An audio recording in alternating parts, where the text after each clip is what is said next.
जय हिंद दोस्तों, आप सभी का न्यू ऑक्सफोर्ड एजुकेशन में स्वागत है। चलिए मैं आज आपका एनसीईआरटी का क्लास 9th के साइंस का चैप्टर नंबर 11 बनाने जा रहे हैं।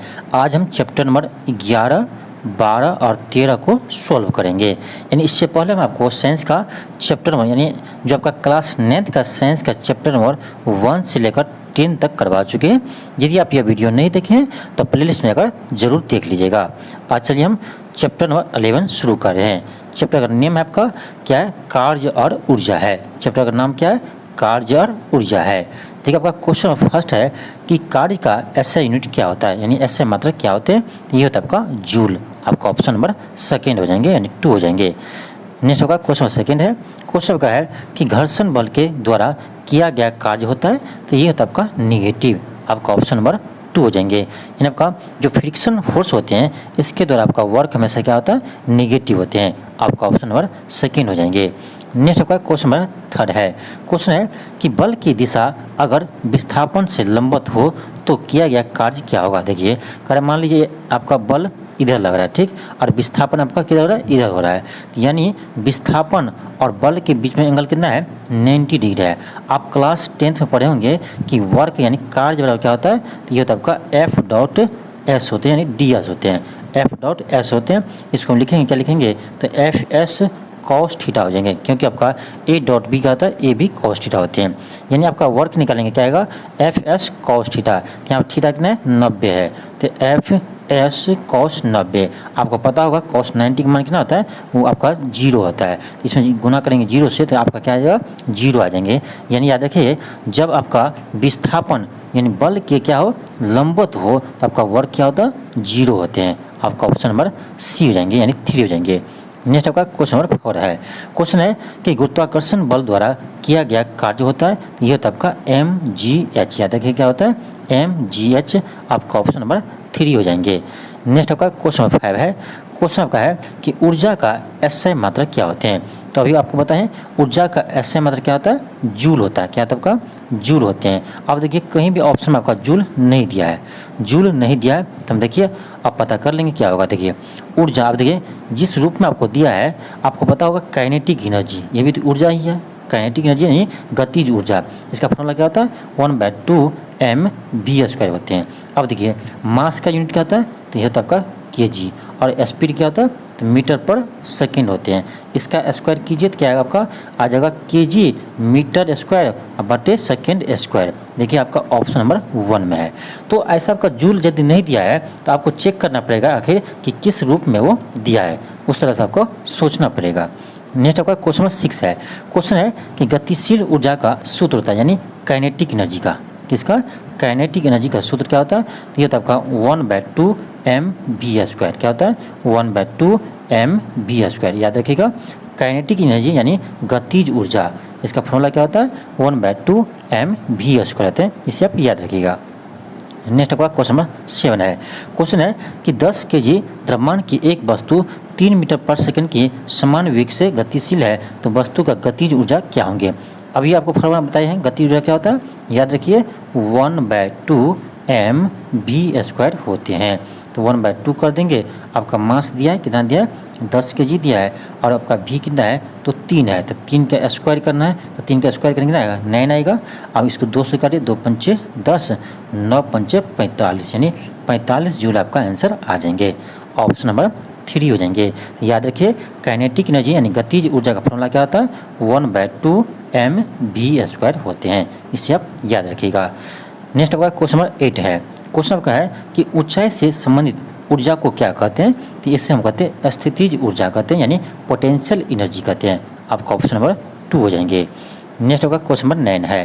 क्वेश्चन आपका 9 है। क्वेश्चन आपका है कि 1 वाट, आप देखिए वाट किसका यूनिट होता है? ये होता है आपका पावर का, यानी शक्ति का। ठीक, देखिए पावर होता है यानी P बराबर W/T होता है। याद रखिएगा, यानी कि आपका पावर यानी शक्ति बराबर हो जाएंगे कार्य बटे समय। शक्ति बराबर कार्य बटे समय। ठीक, तो देखिए यानी कार्य बटे समय। अब देखिए कार्य का ऐसे यूनिट क्या था? तो जूल होता है और समय का सेकेंड होते हैं। तो हम बोल सकते हैं यानी आपका जो 1 वाट किसके बराबर होगा? तो 1 जूल बटे 1 सेकेंड, यानी आपका ऑप्शन नंबर क्या होगा? तो सेकेंड हो जाएंगे। आपका ऑप्शन नंबर 2 हो जाएंगे। तो याद रखिएगा आपका कि यानी पावर बराबर क्या होता है आपका, तो वर्क बटे टाइम होते हैं, पावर बराबर वर्क बटे टाइम होते हैं। नेक्स्ट आपका क्वेश्चन नंबर 10 है। क्वेश्चन है फिर देखिए शक्ति का ऐसे मात्रक क्या होंगे। तो देखिए शक्ति का ऐसे मात्रक आपको वाट होते हैं। अब फिर देखिए आपका ऑप्शन में कहीं भी वाट नहीं है। अब ऑप्शन में कहीं भी वाट नहीं है तो देखिए आप फार्मूला पर देखिए, शक्ति का फार्मूला क्या होता है अभी बताइए, पावर यानी शक्ति बराबर होते हैं कार्य बटे समय। क्या होता है आपका, कार्य बटे समय होते हैं। तो आपका कार्य का क्या होता है यूनिट जूल होते हैं और समय का आपका सेकेंड होते हैं। तो जूल पर सेकेंड, आप वाट बोलिए या जूल पर सेकेंड बोलिए। तो आपका याद रखिए शक्ति का मात्रक वाट होते हैं या जूल पर सेकेंड होते हैं, दोनों एक ही बात है, जूल पर सेकेंड। इन आपका ऑप्शन नंबर 1 हो जाएंगे। ठीक, नेक्स्ट होगा क्वेश्चन नंबर 11 है। क्वेश्चन है कि कार्य करने की दर को क्या कहते हैं। अभी हम बताएं कार्य करने की दर यानी कार्य बटे समय, ये क्या होता है आपका, तो ये होता है आपका शक्ति होते हैं। आपका ऑप्शन नंबर 3 हो जाएंगे। कार्य बटे समय क्या होता है, शक्ति होते हैं, यानी कार्य करने की दर को हम शक्ति कहते हैं। आपका ऑप्शन नंबर 3 हो जाएंगे। नेक्स्ट आपका क्वेश्चन नंबर 12 है। क्वेश्चन है कि 1 किलोवाट घंटा कितने जूल के बराबर होते हैं। तो ये होता है आपका 3.6 गुने 10 के पावर 6 जूल। आपका ऑप्शन नंबर 3 हो जाएंगे, इसे आप याद कर लीजिएगा। नेक्स्ट आपका क्वेश्चन नंबर 13 है। क्वेश्चन आपका है कि 1 यूनिट का अर्थ क्या होता है। देखिए तो 1 किलोवाट घंटा को हम 1 यूनिट कहते हैं। क्या कहते हैं, 1 यूनिट कहते हैं। यानी आपका ऑप्शन नंबर 1 हो जाएंगे। ठीक है, नेक्स्ट होगा क्वेश्चन नंबर 14 है। क्वेश्चन देखिए क्या कर रहा है, एक हीटर की घोषित शक्ति कितना है, 1000 वाट है और 10 घंटे में यह कितनी ऊर्जा उपयोग करेगी। यानी देखिए, यानी एक आपका कोई हीटर है वो 1000 वाट का है, उसे 10 घंटा चलाते हैं तो कितने यूनिट बिजली उत्पन्न होंगे। देखिए क्या करेंगे हम, तो इसका पावर कितना है, 1000 है, कितना घंटा जलाया, तो 10 घंटा जलाया, उसको गुना कर दीजिए तो आपको आ जाएगा, आपको आ जाएंगे कितना, तो आपका 1000 है यानी आपका आ जाएगा 10,000, इतना आपका आ गया वाट इंटू घंटा आ गया। ठीक, आपको पता होगा कि 1 यूनिट कितना होता है, तो आपका 1 यूनिट होता है 1 किलोवाट घंटा के बराबर। तो इसको क्या करेंगे, वाट घंटा को किलोवाट घंटा में बदलेंगे। तो इसलिए क्या करेंगे, तो 1000 से हम भाग देंगे तो आपका बदल जाएंगे किसमें, किलो में। 3 जीरो 3 जीरो कट जाएंगे, क्या बचेगा आपका, तो यहाँ से आपका 10 बचेंगे। यानी आपका आ गया 10 किलोवाट घंटा। अभी आपको हम बताए थे कि 1 किलोवाट घंटा को हम क्या बोलते हैं, 1 यूनिट बोलते हैं। तो आपका ये क्या आ गया, तो 10 यूनिट आ गया, क्योंकि आपका ये क्या है, 10 किलोवाट घंटा है। यानी क्या आ गया, 10 यूनिट हो जाएंगे। आपका ऑप्शन नंबर 1 हो जाएंगे। ठीक, नेक्स्ट होगा क्वेश्चन नंबर 15 है। क्वेश्चन है कि एक वस्तु जिन पर शून्य बल लगा रहे हो उसकी गतिज ऊर्जा क्या होगी। तो गतिज ऊर्जा आपका एक समान रहेंगे, क्योंकि आपका इसका जो गति है वो चेंज होगा नहीं। जब तक कोई बल लगता नहीं तब तक उसका गति चेंज होंगे नहीं। जब गति चेंज नहीं होंगे तो इसका काइनेटिक एनर्जी क्या होगा, तो समान रहेंगे, हमेशा सेम रहेंगे। नेक्स्ट आपका क्वेश्चन है 16। क्वेश्चन है कि पृथ्वी की सतह से ऊपर जाने पर स्थितिज ऊर्जा क्या होंगे, यानी पोटेंशियल एनर्जी क्या होंगे। अब देखिए इसे याद करने का सबसे आसान तरीका है, कभी भी आप नहीं भूलिएगा। सुनिए देखिए, ये आपका क्या है, पृथ्वी है, यहाँ से हम ऊपर जा रहा है। ठीक है, आप ध्यान दीजिए, किसी चीज़ ऊपर जा रहा है आपका, यानी किसी चीज़ को गोले फेंकिया ऊपर की ओर, तो क्या होगा, धीरे धीरे इसका स्पीड क्या होगा, घटेगा, धीरे धीरे इसका वेग क्या होगा, घटेगा। ठीक है, स्पीड क्या होंगे, घटेंगे। आपको पता है कि काइनेटिक एनर्जी क्या होता है, गतिज ऊर्जा का फॉर्मूला, तो 1 क्या होते हैं, 1/2 mvs कह रहे थे। ठीक है, यानी स्पीड धीरे धीरे ऊपर जाने पर क्या होगा, घटेगा। तो स्पीड घटेगा तो आपका गतिज ऊर्जा यानी काइनेटिक एनर्जी क्या होगा, तो आपका काइनेटिक एनर्जी भी क्या होंगे, घटेंगे। ठीक, ऊपर जाने से आपका काइनेटिक एनर्जी घटेंगे तो पोटेंशियल एनर्जी आपका क्या होगा, बढ़ेंगे। ठीक है, ऐसे ध्यान रखिए, ऊपर जाएंगे तो धीरे धीरे स्पीड कम होगा, जब धीरे धीरे इसका वेलोसिटी कम होगा तो इसका काइनेटिक एनर्जी नहीं, गति ऊर्जा क्या होगा, तो कम होगा। गतिज ऊर्जा कम होगा तो पोटेंशियल एनर्जी यानी आपका स्थितिज ऊर्जा क्या होगा, तो अधिक होगा। ठीक है, ऐसे याद रखिए। तो आपका क्या होगा, आपका ऑप्शन नंबर क्या हो जाएंगे, यानी आपका पोटेंशियल एनर्जी क्या होगा, तो बढ़ेंगे। यानी आपका ऑप्शन नंबर 1 हो जाएंगे। ठीक, आपका ऑप्शन नंबर 1 हो जाएंगे। नेक्स्ट आपका क्वेश्चन नंबर 17 है। क्वेश्चन है कि एक 10 kg द्रव्यमान की वस्तु पृथ्वी से 10 मीटर ऊंचाई पर है तो उस वस्तु की स्थितिज ऊर्जा क्या होंगे। याद रखिए, ये होता है आपका mgh होते हैं। क्या होते हैं, इसका पोटेंशियल एनर्जी क्या होगा, mgh होंगे। ठीक है, अब m की जगह कितना है, 10 है, h कितना है आपका 10 है, और g कितना है, तो g आपको दिया है 10, इसको भी 10 ले लीजिए। आपका कितना आ जाएगा, ये आ जाएगा आपका 1000 जूल। क्या आएगा, 1000 जूल। आपका ऑप्शन नंबर 3 हो जाएंगे। ठीक है, है क्वेश्चन आपका बहुत आसान, लेकिन आपको फार्मूला याद रहना चाहिए तभी आपको क्वेश्चन बनेंगे। अब होता क्या है कि जब भी आपको एग्जाम में न्यूमेरिकल क्वेश्चन दिया जाता है, जैसे बिहार पुलिस के एग्जाम में आता है, जैसे बिहार दुर्गा के एग्जाम में आता है, तो बिहार पुलिस के एग्जाम में आपका अधिक न्यूमेरिकल पूछते हैं। जैसे ग्रुप डी के एग्जाम है उसमें भी आपका फिजिक्स से अधिक क्वेश्चन पूछते हैं। तो यहाँ पर क्या करते हैं ना, स्टूडेंट इस क्वेश्चन को छोड़ देगा। भाई जो न्यूमेरिकल होता है ना वही सबसे आसान क्वेश्चन होता है, मेरे अनुसार सबसे आसान क्वेश्चन यही होता है, क्योंकि आप उसको बनाइएगा तो 100% आपका सही होंगे। लेकिन इसके लिए क्या होगा, तो आपको फार्मूला याद रखना पड़ेगा, ठीक, तभी ये क्वेश्चन बनेंगे। नेक्स्ट आपका क्वेश्चन नंबर 18 है। क्वेश्चन आपका 18 है कि पृथ्वी की सतह पर किसी वस्तु की स्थितिज ऊर्जा होती है, ये होता है आपका शून्य। शून्य मान लिया जाता है जब हम क्वेश्चन को बनाते हैं, तो पृथ्वी पर पोटेंशियल एनर्जी को हम शून्य मान लेते हैं, ठीक है, क्या होता है, 0 हो जाएंगे। नेक्स्ट आपका क्वेश्चन नंबर 19 है। क्वेश्चन आपका 19 है। अब देखिए क्वेश्चन 19 देखिए, है तो बहुत आसान, लेकिन क्वेश्चन को लोग देखकर डर जाएंगे क्या है नहीं है। अब देखिए इसमें कह रहा है कि देखिए एक वस्तु को दो पथ बिंदु ए से 2 की तरफ जाती है, निम्नलिखित में से कौन सा कथन सत्य है। देखिए एक है कि आपका इस तरह से ऐसे घूम के जाते हैं, ठीक है, एक दूसरा है जो आपका ये सीधे जाते हैं, ठीक। लेकिन दोनों केस में आपका फोर्स क्या लग रहा है, सेम लग रहा है। ध्यान दीजिए फोर्स आपका सेम लग रहा है। देखिए आप इधर जाइए या इधर जाइए, फोर्स आपका सेम लग रहा है, और इस दोनों केस में आपका इधर से जाएंगे या इधर जाएंगे तो डिस्प्लेसमेंट कौन होगा, यही होगा आपका। और दोनों केस में आपका डिस्प्लेसमेंट कौन होगा, तो यही होगा, क्योंकि मिनिमम दूरी वाला क्या होता है, डिस्प्लेसमेंट होता है। ये आपका क्या होगा, डिस्प्लेसमेंट होगा, चाहे इधर जाइए आप इधर घूम के जाइए। तो आप पढ़े होंगे कि वर्क क्या होता है आपका, एफ डॉट डी एस होते हैं, यानी एस होते हैं, ठीक है, एफ डॉट एस होते हैं। अब देखिए यहाँ फोर्स तो सेम है और डिस्प्लेसमेंट भी क्या है, सेम है, तो आपका वर्क भी क्या होगा, सेम ही होगा, ठीक है। आपका वर्क भी यहाँ क्या होगा, तो दोनों में सेम ही होगा, यानी आपका ऑप्शन नंबर 1 हो जाएंगे कि W1 बराबर W2। नेक्स्ट आपका क्वेश्चन नंबर 20 है। क्वेश्चन आपका 20 है कि ऊर्जा संरक्षण सिद्धांत के अनुसार स्थितिज ऊर्जा प्लस गतिज ऊर्जा, देखिए पोटेंशियल एनर्जी और प्लस काइनेटिक एनर्जी, ये हमेशा क्या होता है, तो ये आपका कंजर्व होते हैं, यानी कांस्टेंट होते हैं। याद रखिए क्या होते हैं, कांस्टेंट होते हैं, यानी अचर हो जाएंगे। आपका ऑप्शन नंबर 3 हो जाएंगे, ठीक। नेक्स्ट होगा क्वेश्चन नंबर 21 है। 21 देखिए क्या है, कह रहा किसी तीर के एक सिरे से धनुष की तनित जोड़ी पर रख कर खींचने से उनमें ऊर्जा संचरित होते हैं, वो ऊर्जा क्या है, तो ये आपका स्थितिज ऊर्जा होते हैं, यानी पोटेंशियल एनर्जी होते हैं। आपका ऑप्शन नंबर 2 हो जाएंगे। नेक्स्ट आपका क्वेश्चन नंबर 22 है। क्वेश्चन का है कि कार्य का मात्रक क्या होते हैं। देखिए कार्य का ऐसा मात्रक आपका जूल होते हैं या न्यूटन मीटर बोल सकते हैं, जूल या न्यूटन मीटर कहेंगे, न्यूटन मीटर कहेंगे, जूल या न्यूटन मीटर। आपका ऑप्शन नंबर 1 हो जाएंगे। नेक्स्ट आपका क्वेश्चन 23 है। क्वेश्चन आपका है कि निम्नलिखित में से कौन सदिश राशि है, निम्नलिखित में से कौन सा राशि अदिश है, कौन सा राशि अदिश है, यानी आपका स्केलर क्वांटिटी है। आप क्लास 9th में या आप 11th में पढ़े होंगे स्केलर क्वांटिटी और वेक्टर क्वांटिटी। इसमें कह रहा है आपका अदिश राशि यानी स्केलर क्वांटिटी कौन है। देखिए आपका समय क्या है, तो वेक्टर है, यानी सदिश है, बल भी आपका सदिश है, और आपका आवेग भी सदिश है, लेकिन आवेश चार्ज ये क्या आपका, ये आपका अदिश राशि है। तो आपका ऑप्शन नंबर क्या होगा, 3 हो जाएंगे, ठीक। नेक्स्ट आपका क्वेश्चन नंबर 24 है।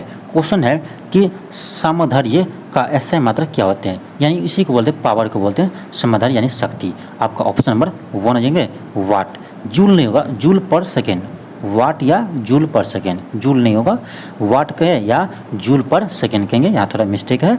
आपका ऑप्शन नंबर 1 हो जाएंगे। नेक्स्ट आपका क्वेश्चन नंबर 25 है।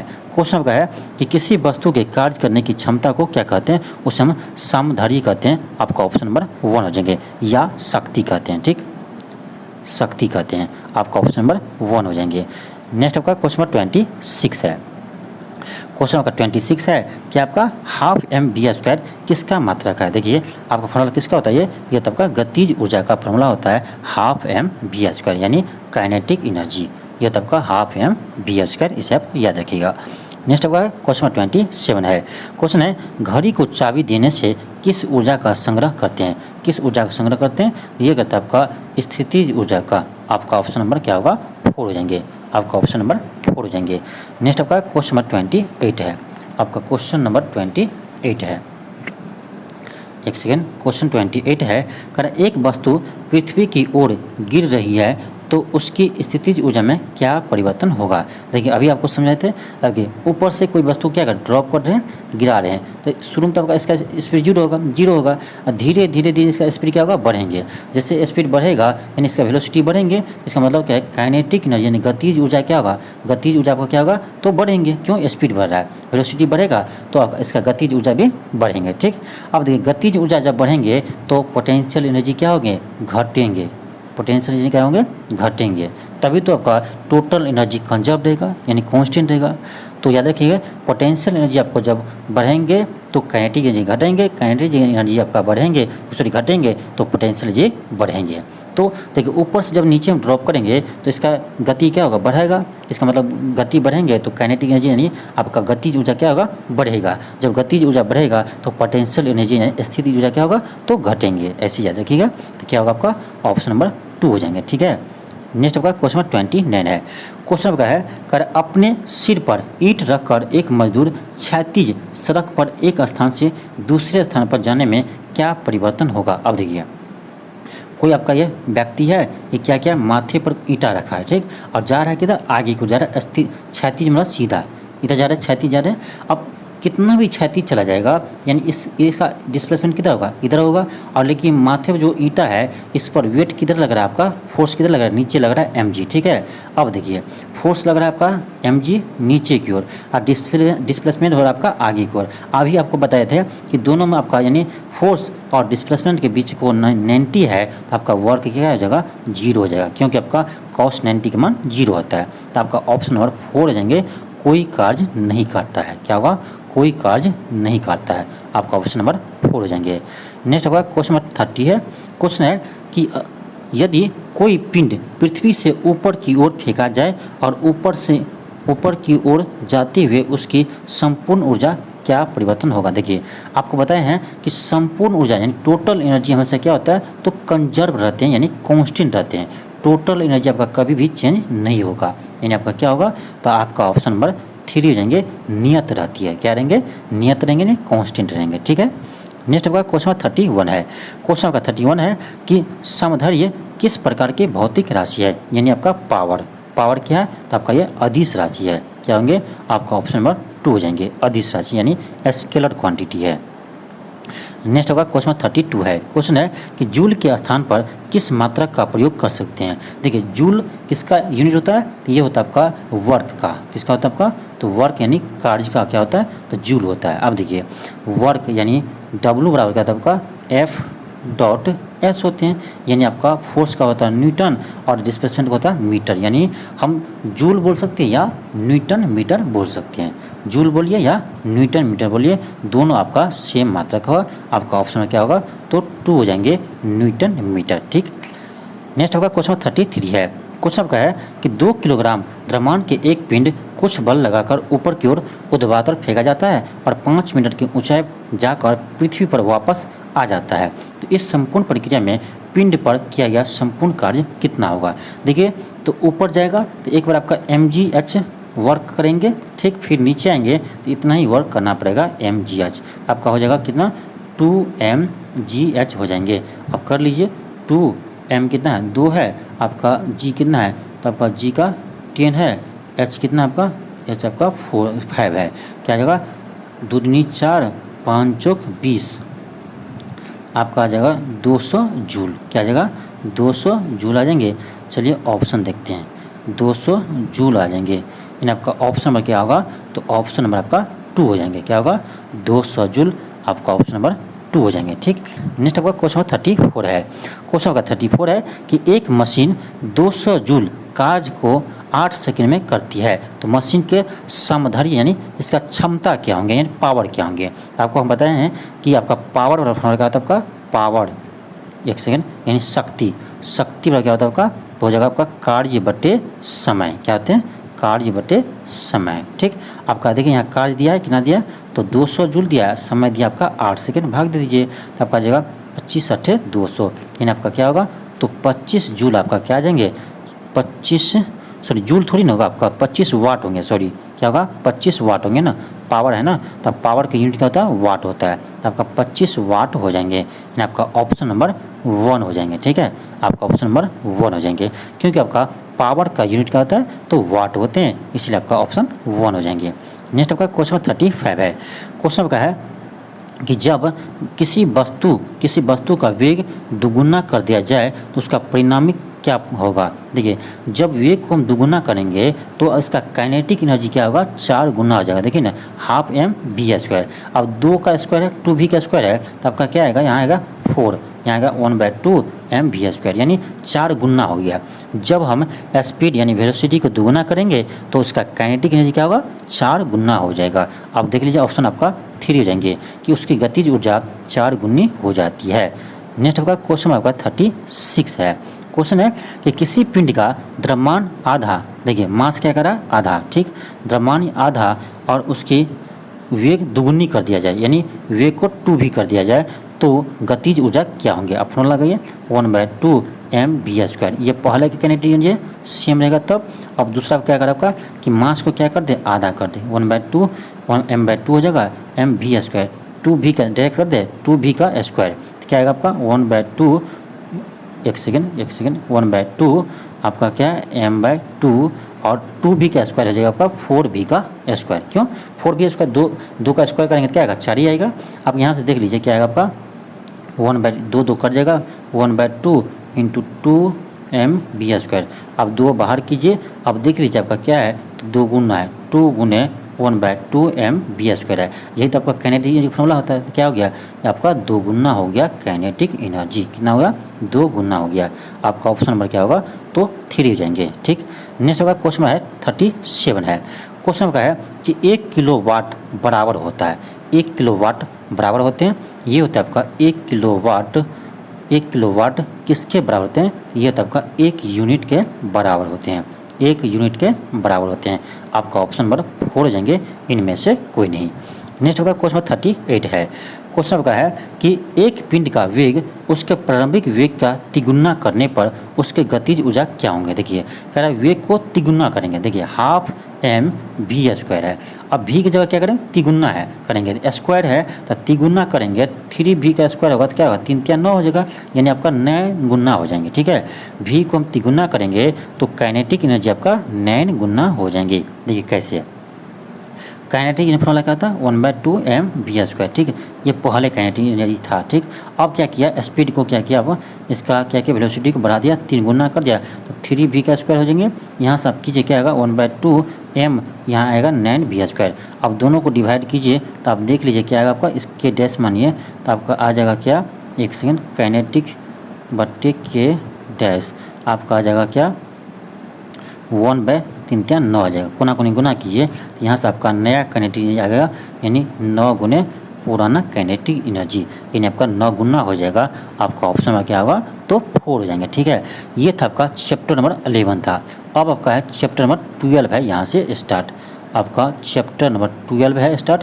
चैप्टर का नाम है ध्वनि यानी साउंड, ये आपका चैप्टर साउंड है, चैप्टर यानी ध्वनि। ठीक है, क्वेश्चन आपका देखिए फर्स्ट क्या है, क्वेश्चन है कि निर्वात में ध्वनि का वेग क्या होगा। भाई निर्वात में ध्वनि गमन नहीं करते हैं, यानी इसका स्पीड क्या होगा तो 0 होगा। क्यों, क्योंकि ध्वनि यानी साउंड एक आपका क्या है, साउंड के लिए आपका यानी माध्यम की आवश्यकता होती है, तो निर्वात में वो गमन नहीं करती है, यानी इसका स्पीड क्या आ जाएंगे 0 हो जाएंगे।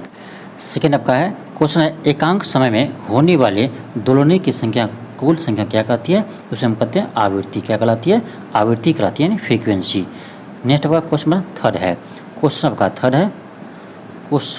थर्ड है, एक सेकेंड, क्वेश्चन थर्ड है कि आवृत्ति का एसआई मात्रक क्या होते हैं। देखिए आवृत्ति नहीं फ्रीक्वेंसी का एसआई मात्रक होता है हर्ट्ज। क्या होते हैं हर्ट्ज होते हैं, लेकिन आपका कहीं भी इस ऑप्शन में नहीं है, तो क्या करेंगे देखिए फ्रीक्वेंसी होता है आपका 1/टाइम पीरियड। क्या होते हैं वो, यानी टाइम पीरियड के व्युत्क्रम को हम क्या करते हैं आवृत्ति कहते हैं, यह इसका फार्मूला होता है, याद रखिए। ठीक है, F बराबर 1/t, टी क्या है तो टाइम पीरियड है यानी आवर्त काल है। ठीक, अब देखिए टाइम पीरियड यानी समय है तो इसका यूनिट क्या होगा तो सेकेंड होंगे, यानी आपका फ्रीक्वेंसी का यहाँ से क्या गया यानी 1/सेकेंड, यानी इसका यूनिट क्या होगा 1/सेकेंड होंगे। हम इसको कैसे लिख सकते हैं तो सेकेंड के पावर -1 ऐसे हम लिख सकते हैं। तो आपका ऑप्शन नंबर क्या होगा थ्री हो जाएंगे, ठीक है, यानी पर सेकेंड हो जाएंगे।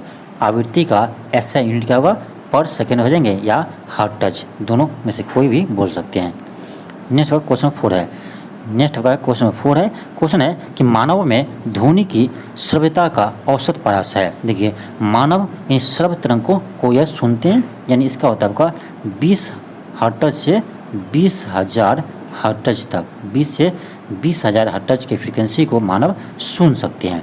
आपका ऑप्शन में क्या होगा, ऑप्शन नंबर आपका क्या होगा, 20 से 20,000 हर्ट्ज, आपका ऑप्शन नंबर 1 हो जाएंगे। 20 से 20,000 हर्ट्ज आपका ऑप्शन नंबर 1 हो जाएंगे, ठीक। नेक्स्ट आपका क्वेश्चन नंबर 5 है, क्वेश्चन है कि ध्वनि का वेग भी है, आवृत्ति आपका देखिए भी लिखा है लेकिन आपका स्मॉल लिखा है, और तरंगदैर्घ्य क्या है, लैम्डा है। याद देखिए आपका भी बराबर होते हैं एफ लैम्डा, एफ क्या आपका फ्रीक्वेंसी है। यहाँ आप देखिए आवृत्ति किससे लिखा है, इस भी से लिखा, तो इसको लिख दीजिए यानी लैम्डा। अब देखिए किस ऑप्शन में है, आपका ऑप्शन नंबर 3 में है। तो याद रखिएगा भी बराबर होते हैं यानी एफ लैम्डा, भी बराबर एफ लैम्डा होते हैं। भी क्या है आपका ध्वनि का वेग है, एफ क्या है तो आवृत्ति है यानी फ्रीक्वेंसी है, लैम्डा क्या है तो ये तरंगदैर्घ्य है। आपका ऑप्शन में इसका सी हो जाएंगे यानी 3 हो जाएंगे। नेक्स्ट आपका क्वेश्चन नंबर 6 है, क्वेश्चन का है कि एकांक क्षेत्रफल से 1 सेकंड में गुजरने वाली ध्वनि ऊर्जा को ध्वनि की क्या कहते हैं, उसे हम तीव्रता कहते हैं। आपका ऑप्शन नंबर 3 हो जाएंगे इंटेंसिटी। नेक्स्ट होगा क्वेश्चन नंबर 7 है, क्वेश्चन आपका देखिए फिर वेग बराबर गुने आवृत्ति। देखिए वेग बराबर अभी आपको बताएं क्या, भी बराबर क्या होता है एफ गुने लैम्डा होते हैं। एफ यानी फ्रीक्वेंसी आपको दिया है, आवृत्ति तो दिया है, यहाँ क्या होगा तो आपका लैम्डा यानी तरंगदैर्घ्य हो जाएंगे। आपका ऑप्शन नंबर 1 हो जाएंगे, यानी वेग बराबर तरंगदैर्घ्य गुने आवृत्ति होते हैं। याद रखिएगा वेग बराबर तरंगदैर्घ्य गुने आवृत्ति होते हैं। नेक्स्ट आपका क्वेश्चन नंबर 8 है, क्वेश्चन आपका है कि बाहरी कान को कहते हैं, बाहरी कान को हम क्या कहते हैं, उससे हम कहते हैं कर्ण पल्लव। आपका ऑप्शन नंबर 3 हो जाएंगे। नेक्स्ट आपका क्वेश्चन नंबर 9 है, क्वेश्चन है कि निम्नलिखित में से किसके संचरण के लिए माध्यम की जरूरत होती है, तो ध्वनि यानी साउंड के लिए आपका माध्यम की आवश्यकता होती है। नेक्स्ट आपका है क्वेश्चन नंबर 10 है, क्वेश्चन है कि ध्वनि एक तरंग है, ये आपका क्या अनुदैर्घ्य तरंग है, यानी आपका ये एक लॉन्गिट्यूडिनल वेव है। अब देखिए अनुदैर्घ्य तरंग है तो ये आपका यांत्रिक तरंग भी है, क्योंकि आपका यांत्रिक तरंग का 2 प्रकार होते हैं, एक होते हैं अनुदैर्घ्य तरंग और दूसरा होता है आपका अनुप्रस्थ तरंग। तो अनुदैर्घ्य तरंग है इसका मतलब ये यांत्रिक तरंग तो है ही, यानी दोनों आपका सही हो जाएंगे। आपका ऑप्शन नंबर 3 हो जाएंगे, 1 और 2 दोनों। नेक्स्ट आपका क्वेश्चन नंबर 11 है, क्वेश्चन आपका 11 है, क्वेश्चन आपका है कि मानव कान के किस भाग में द्रव भरा रहता है, मानव कान के किस भाग में द्रव भरा रहता है। आपका ऑप्शन नंबर हो जाएंगे 3 हो जाएंगे कर्णावर्त। आपका ऑप्शन नंबर 3 हो जाएंगे। नेक्स्ट आपका क्वेश्चन नंबर 12 है, क्वेश्चन आपका है कि वैसी ध्वनि तरंग जिसकी आवृत्ति 20 हर्ट्ज से कम होती है उसे क्या कहते हैं, उसे हम अश्रव्य तरंग कहते हैं। क्या कहते हैं, अश्रव्य तरंग को कहते हैं। तो अश्रव्य तरंग की आपकी आवृत्ति 20 हर्ट्ज से कम होते हैं। आपका श्रव्य तरंग की आवृत्ति आपका 20 हर्ट्ज से लेकर 20,000 हर्ट्ज के बीच होते हैं, ठीक। यह तो आपका श्रव्य तरंग। और एक होता है आपका प्राश्रव्य तरंग, ये होता है आपका 20,000 हर्ट्ज से अधिक इसका आवृत्ति होते हैं। तो 20,000 हर्ट्ज से अधिक आवृत्ति जिसका होते हैं उसे हम कहते हैं प्राश्रव्य तरंग। नेक्स्ट आपका क्वेश्चन नंबर 13 है, क्वेश्चन आपका है कि ध्वनि की तीव्रता की इकाई है, ध्वनि की तीव्रता की इकाई है, ये होता है आपका वाट पर मीटर स्क्वायर। आपका ऑप्शन नंबर 2 हो जाएंगे। नेक्स्ट आपका क्वेश्चन नंबर 13 है, क्वेश्चन है कि अनुप्रस्थ तरंग में क्या होते हैं, तो ये होता है आपका कि कण के कंपन की दिशा तरंग की दिशा के लंबवत होती है, यानी कण के कंपन की दिशा तरंग की दिशा के लंबवत होती है। आपका ऑप्शन नंबर 3 हो जाएंगे। नेक्स्ट आपका है क्वेश्चन नंबर 15 है, क्वेश्चन है कि सघन माध्यम में ध्वनि की तीव्रता क्या होंगे, तो बढ़ जाती है। आपका ऑप्शन नंबर 2 हो जाएंगे, यानी आपका सघन माध्यम में ध्वनि की तीव्रता क्या होते हैं तो बढ़ जाती है। आपका ऑप्शन नंबर 2 हो जाएंगे। नेक्स्ट आपका क्वेश्चन नंबर 16 है, क्वेश्चन आपका है कि आवृत्ति बढ़ाने से ध्वनि की तीव्रता क्या होंगे, आवृत्ति बढ़ाएंगे तो ध्वनि की तीव्रता भी बढ़ेगी। आपका ऑप्शन नंबर 1 हो जाएंगे, ठीक। नेक्स्ट आपका क्वेश्चन नंबर 17 है, क्वेश्चन आपका है कि तरंग में क्या संचारित होते हैं, तो आपका संवेग भी होंगे और ऊर्जा भी होते हैं। आपका ऑप्शन नंबर 3 हो जाएंगे, 1 और 2 दोनों। नेक्स्ट आपका क्वेश्चन नंबर 18 है, क्वेश्चन आपका है कि मध्य कर्ण में विद्यमान हड्डी कंपन को देती है, क्या है, मध्य कर्ण में विद्यमान हड्डी कंपन को क्या कर देती है, बढ़ाती है या घटाती है, तो ये आपको बढ़ा देती है। आपका ऑप्शन नंबर 1 हो जाएंगे। नेक्स्ट आपका क्वेश्चन नंबर 19 है। क्वेश्चन है कि ध्वनि परावर्तन का उपयोग किस यंत्र में होता है, तो मेगाफोन में होते हैं, कर्णतुरी में होते हैं, 3 है लाउड स्पीकर में होते हैं। आपका ऑप्शन नंबर 4 हो जाएंगे उपयुक्त सभी। नेक्स्ट आपका क्वेश्चन नंबर 20 है। क्वेश्चन है कि धातु की भारी रचना के अंदर टूट का पता लगाने में उपयोग होता है, ये होता है आपका प्रासरव तरंग का। आपका ऑप्शन नंबर 1 हो जाएंगे। नेक्स्ट आपका क्वेश्चन नंबर 21 है। क्वेश्चन है कि प्रकाश विद्युत प्रवाह की खोज निम्न में से किसने की थी, तो ये क्या था आपका हेनरिच रुडोल्फ हर्ट्ज ने। आपका ऑप्शन नंबर 1 हो जाएंगे। नेक्स्ट आपका क्वेश्चन नंबर 22 है। क्वेश्चन है कि निम्नलिखित में से हर्ट्ज मात्रक है, यानी हर्ट्ज मात्रक किसका है, तो ये आपका आवृत्ति का यानी फ्रीक्वेंसी का ऐसा मात्रक आपका हर्ट्ज होते हैं। आपका ऑप्शन नंबर 3 हो जाएंगे। नेक्स्ट आपका क्वेश्चन नंबर 23 है। क्वेश्चन आपका है कि चंद्रमा पृथ्वी के चारों ओर चक्कर लगाता रहता है, चंद्रमा की गति निम्नलिखित में से क्या होगी, ये होगा आपका आवर्त गति। आपका ऑप्शन नंबर 4 हो जाएंगे। नेक्स्ट आपका क्वेश्चन नंबर 24 है। क्वेश्चन है कि किसी गैस में कौन सी तरंगें उत्पन्न हो सकती है, किसी गैस में कौन सी तरंगें उत्पन्न हो सकती है, तो आपका ऑप्शन नंबर 2 हो जाएंगे केवल अनुदैर्घ्य तरंग। नेक्स्ट आपका क्वेश्चन नंबर 25 है। क्वेश्चन है कि अनुप्रस्थ तरंगों में 2 श्रृंगों के बीच की दूरी कितनी होती है, ये होता है आपका तरंग दैर्घ्य होते हैं। उसी क्या कहते हैं हम, तरंग दैर्घ्य कहते हैं, वेव लेंथ कहते हैं। देखिए 2 नोड या एंटी नोड के बीच की दूरी को हम तरंग दैर्घ्य कहते हैं, वेव लेंथ कहते हैं। नेक्स्ट आपका क्वेश्चन नंबर 26 है। क्वेश्चन आपका है कि अनुदैर्घ्य तरंग में माध्यम के कण किस तरफ दोलन करते हैं, तो ये करते हैं आपका ऑप्शन नंबर 3 हो जाएंगे कि तरंग गति के दिशा के समांतर होते हैं। आपका ऑप्शन नंबर 3 हो जाएंगे। नेक्स्ट आपका क्वेश्चन नंबर 27 है।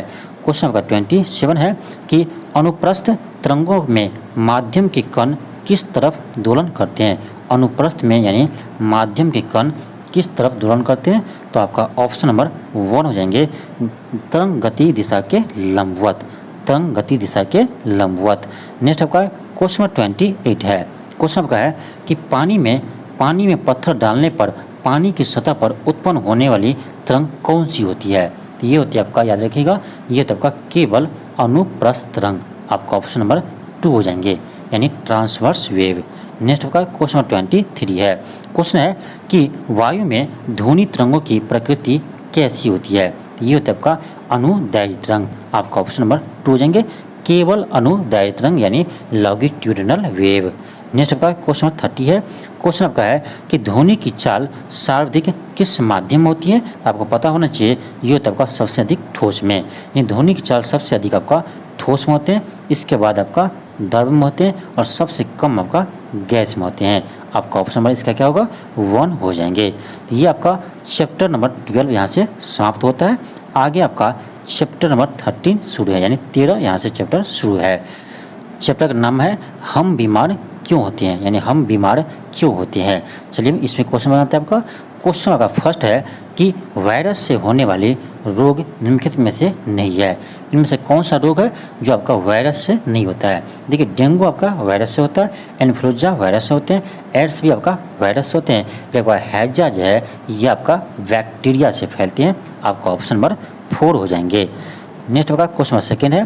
क्वेश्चन का सेकेंड है कि बैक्टीरिया से होने वाला रोग निम्नलिखित में से कौन सा नहीं है। बैक्टीरिया से होने वाला रोग कौन सा नहीं है, ये आपका जो खांसी जुखाम आपका बैक्टीरिया से नहीं होते हैं, ये आपका वायरस से होते हैं। किससे होते हैं, तो वायरस से होते हैं। नेक्स्ट आपका क्वेश्चन नंबर थर्ड है। क्वेश्चन आपका थर्ड है कि निम्नलिखित में से क्या बैक्टीरिया संक्रमित रोग में उपयोगी है, ये आपका एंटीबायोटिक क्या होते हैं, तो एंटीबायोटिक आपका बैक्टीरिया संक्रमण में क्या होते हैं, तो उपयोगी होते हैं। आपका ऑप्शन नंबर 1 हो जाएंगे। नेक्स्ट आपका है क्वेश्चन नंबर 4 है। क्वेश्चन का है कि वायु संक्रमण द्वारा होने वाले रोग निम्नलिखित में से कौन से नहीं है, तो आपका एड्स है। एड्स होता है आपका HIV वायरस के कारण होते हैं। आपका ऑप्शन नंबर 4 हो जाएंगे। नेक्स्ट आपका क्वेश्चन नंबर 5 है कि संक्रमित पेयजल से फैलने वाला रोग है। संक्रमित पेयजल से फैलने वाला रोग है, ये आपका है हेपेटाइटिस। आपका ऑप्शन नंबर 4 हो जाएंगे। नेक्स्ट आपका क्वेश्चन नंबर 6 है। क्वेश्चन का है कि निम्नलिखित में से कौन सा रोग शरीर में इंसुलिन की कमी से होते हैं? ये होता है आपका मधुमेह रोग, जिसे हम डायबिटीज कहते हैं। डायबिटीज यानी मधुमेह आपका रोग आपको इंसुलिन की कमी से होते हैं। नेक्स्ट आपका क्वेश्चन नंबर 7 है। क्वेश्चन है कि आयोडीन की कमी से होने वाले रोग है, ये आपका घेंघा रोग है। यानी आपका आयोडीन की कमी से घेंघा रोग होते हैं। आपका ऑप्शन नंबर 1 हो जाएंगे। नेक्स्ट आपका क्वेश्चन नंबर 8 है। क्वेश्चन आपका है कि एनीमिया नामक बीमारी किस पोषक तत्व की कमी से होता है? ये होता है आपका आयरन की कमी से, यानी आयरन की कमी से आपका एनीमिया रोग होते हैं। आपका ऑप्शन नंबर 1 हो जाएंगे। नेक्स्ट आपका क्वेश्चन नंबर 9 है कि स्कर्वी रोग किस विटामिन की कमी से होते हैं? या विटामिन सी की कमी से आपका स्कर्वी रोग होते हैं। विटामिन सी का रासायनिक नाम आपका एस्कॉर्बिक एसिड होता है, इसे आप याद रखिएगा। नेक्स्ट आपका क्वेश्चन नंबर 10 है। क्वेश्चन है कि एंटीबॉडी का निर्माण किस कोशिका के द्वारा होता है? तो ये होता है आपका लिम्फोसाइट के द्वारा होते हैं। किसके? लिम्फोसाइट के द्वारा होते हैं। आपका ऑप्शन नंबर 2 हो जाएंगे। नेक्स्ट आपका है क्वेश्चन नंबर 11 है कि बीसीजी टीके का प्रयोग निम्नलिखित में से किस रोग को दूर करने के लिए किया जाता है? तो ट्यूबरक्लोसिस के दूर करने के लिए करते हैं, यानी टीबी के दूर करने के लिए करते हैं। आपका ऑप्शन नंबर 2 हो जाएंगे, यानी आपका ऑप्शन नंबर 2 हो जाएंगे। नेक्स्ट आपका क्वेश्चन नंबर 12 है। क्वेश्चन नंबर 12 है कि कॉलेरा निम्नलिखित में से किसके कारण होते हैं? कॉलेरा रोग जो होते हैं वो किस कारण से होते हैं? तो आपका बैक्टीरिया के कारण से होते हैं। आपका ऑप्शन नंबर 4 हो जाएंगे। नेक्स्ट आपका क्वेश्चन नंबर 13 है। क्वेश्चन है कि पीलिया निम्नलिखित में से किस अंग को प्रभावित करता है? ये करता है आपका लीवर को। आपका ऑप्शन नंबर 2 हो जाएंगे। नेक्स्ट आपका क्वेश्चन नंबर 14 है कि निम्नलिखित में से T20 का कारक है। T20 का कारक है। आपका ऑप्शन नंबर 1 हो जाएंगे, माइकोबैक्टीरियम। नेक्स्ट आपका क्वेश्चन आपका है 15 है। क्वेश्चन है कि निम्नलिखित में से कौन सा जीवाणु रोग है? कौन सा आपका जीवाणु रोग है? ये आपका जगह टेटनस। आपका ऑप्शन नंबर 3 हो जाएंगे। नेक्स्ट आपका क्वेश्चन नंबर 16 है। क्वेश्चन आपका है कि निम्नलिखित में से संक्रामक रोग है, इनमें से कौन सा आपका संक्रामक रोग है? तो डिप्थीरिया आपका संक्रामक रोग है। आपका ऑप्शन नंबर 4 हो जाएंगे। नेक्स्ट आपका क्वेश्चन नंबर 17 है कि निम्नलिखित में से टाइफाइड किसके द्वारा उत्पन्न होता है? टाइफाइड किसके द्वारा उत्पन्न होता है? आपका ऑप्शन नंबर 4 हो जाएंगे, सीजेला के द्वारा। आपका ऑप्शन नंबर 4 हो जाएंगे। नेक्स्ट आपका क्वेश्चन नंबर 18 है कि निम्नलिखित में से कौन सुमेलित है? तो कौन सुमेलित है? आपका ऑप्शन नंबर 3 हो जाएंगे कि मलेरिया आपका प्रोटोजोआ के कारण होते हैं। आपका ऑप्शन नंबर 3 हो जाएंगे। नेक्स्ट आपका है क्वेश्चन नंबर 19 है कि निम्नलिखित में से एड्स का क्या कारण है? तो एड्स आपका होते हैं यानी यौन संपर्क से। आपका ऑप्शन नंबर 4 हो जाएंगे। नेक्स्ट आपका क्वेश्चन नंबर का है 20 है। क्वेश्चन है कि हैजा तथा मियादी बुखार के जीवाणुओं का वाहक है, यानी किस जीवाणु का वाहक है? तो आपका ऑप्शन नंबर 2 हो जाएंगे, जल तथा भोजन द्वारा। आपका ऑप्शन नंबर 2 हो जाएंगे। नेक्स्ट आपका क्वेश्चन नंबर 21 है कि निम्नलिखित में से एड्स का संचरण होता है। एड्स का संचरण होता है तो आपका हो जाएगा ऑप्शन नंबर 1, यानी रोगग्रस्त व्यक्ति का खून दूसरे व्यक्ति को देने से। यानी जिस व्यक्ति को एड्स है यदि वो दूसरे व्यक्ति को रक्त दे दे यानी ब्लड दे दे तो उसको भी आपको एड्स हो जाएंगे। ये सही है। सेकेंड है कि एक ही सुई द्वारा इंजेक्शन लगाने से, ये भी आपका सही है। यानी फर्स्ट सही है, सेकेंड सही है। आपका थर्ड क्या है? यौन संपर्क से, ये भी आपका सही है। आपका ऑप्शन नंबर 4 हो जाएंगे, उपयुक्त सभी। नेक्स्ट आपका क्वेश्चन नंबर 22 है कि निम्नलिखित में से किसी व्यक्ति को सिर दर्द किस कारण से हो सकते हैं? तो मस्तिष्क ज्वर के कारण से। आपका ऑप्शन नंबर 3 हो जाएंगे। नेक्स्ट आपका क्वेश्चन नंबर 23 है कि रेबीज का वाहक है। रेबीज आपका किसका वाहक है? ये आपका विषाणु का वाहक है। आपका ऑप्शन नंबर 1 हो जाएंगे। नेक्स्ट आपका क्वेश्चन नंबर 24 है कि क्षय रोग का वाहक है। क्षय रोग वाहक है यानी क्षय रोग यानी टीबी। टीबी रोग किसका वाहक है? तो याद रखिएगा टीबी आपका होते हैं जीवाणु के कारण। आपका ऑप्शन नंबर 2 हो जाएंगे। नेक्स्ट आपका क्वेश्चन नंबर 25 है कि मलेरिया रोग होने का कारण क्या है? तो मलेरिया होता है आपका प्रोटोजुआ से। आपका ऑप्शन नंबर 4 हो जाएंगे। नेक्स्ट आपका क्वेश्चन नंबर 26 है। क्वेश्चन है कि असंचरणीय रोग कौन से होते हैं? असंचरणीय रोग कौन से होते हैं? ये होता है आपका ऑप्शन नंबर 2 हो जाएंगे। नेक्स्ट आपका क्वेश्चन नंबर 27 है। क्वेश्चन आपका है कि डिफिशियंसी सिंड्रोम विकसित होने का कारण क्या हो सकता है? तो ये होगा आपका ऑप्शन नंबर 3 रहेंगे एड्स वायरस, आपका ऑप्शन नंबर 3 हो जाएंगे। तो आज के लिए इतना ही। थैंक यू, धन्यवाद। मिलते हैं आपको नेक्स्ट वीडियो में। यदि आप चैनल पर नए हो तो चैनल को सब्सक्राइब कर लीजिए और अपना इस वीडियो को ज़रूर शेयर कीजिए।